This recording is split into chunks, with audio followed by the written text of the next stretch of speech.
You wake up in Miami. It is 1920. You own almost nothing.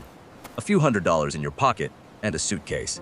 But you know something the crowd around you does not. Florida is about to become the greatest land bubble in American history, and it is going to end in a hurricane. For everyone else, the swamp is just a swamp. For you, the next 6 years are already written. You know the boom is coming. You know the exact moment it will break. The only question that matters is whether you can walk out with the money before the storm arrives. Look around you. Miami is a small town, 30,000 people, dirt roads, mosquitoes thick in the evening air, mangrove swamps stretching all the way to the sea. Nobody standing here believes this place is worth anything at all. But the money is already moving. Henry Flagler ran his railroad down this coast years ago. Carl Fisher is dredging the swamp to build a resort called Miami Beach. A man named George Merrick is drawing up a dream city he will call Coral Gables. The players are in position and you are early, so you have a choice. You could wait and watch and stay safe. You could find honest work and ignore the whole thing. Or you could buy land right now, while it is cheap, while nobody else wants it. What would you do? You buy.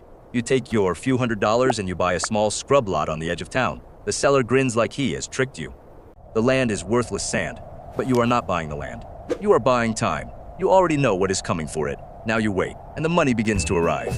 1921, 1922. The trains roll south, packed with people fleeing frozen northern winters. Land agents crowd the sidewalks. Newspapers up north print stories of easy fortunes. The whisper spreads, Florida. Sunshine, free money in the sands. By 1923, the whisper has become a roar. Everyone is talking about Florida land. Prices double, then they double again. Your worthless little lot is suddenly worth real, serious money. Do you cash out now and feel clever? Not yet. You know this is only the beginning. Now you learn the true weapon of this boom. It is called the binder. You pay 10% down and you control the entire lot. You do not own it. You simply hold the paper right to buy it later. And before that payment ever comes due, you sell the right to the next hungry buyer. Think about what this means. With a binder, you control 10 times the land for the same money.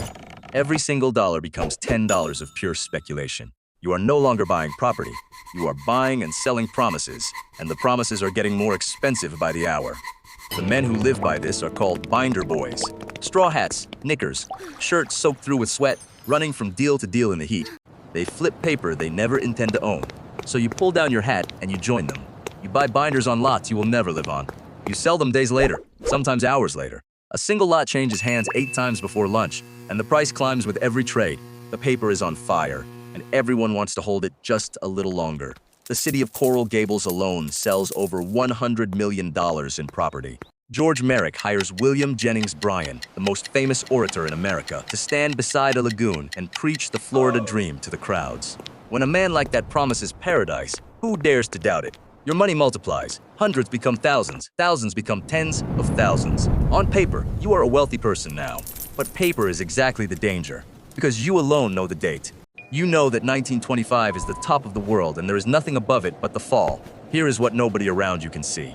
The boom is already cracking beneath their feet. There is too much paper and not enough people. Too many binders and too few real buyers left to pass them to. The line of eager fools is finally running short. In the summer of 1925, the railroads choke. So much lumber and building material floods into Florida that the Florida East Coast Railway declares an embargo. No more freight except food and fuel. Construction stalls across the state. The supply line that fed the dream begins to die. This is your signal.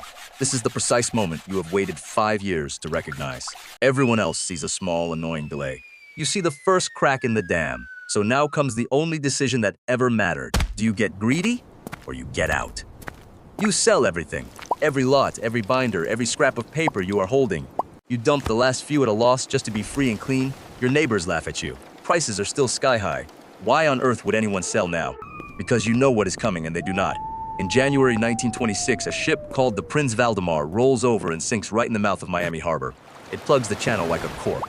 No supplies can reach the city by sea. The building boom strangles on its own throat. Now the buyers simply vanish. The binder boys are trapped, clutching paper nobody will buy, owing payments they cannot possibly make. Prices do not drift gently down, they collapse. Every fortune built on paper turns quietly back into paper, and then the sky itself turns black.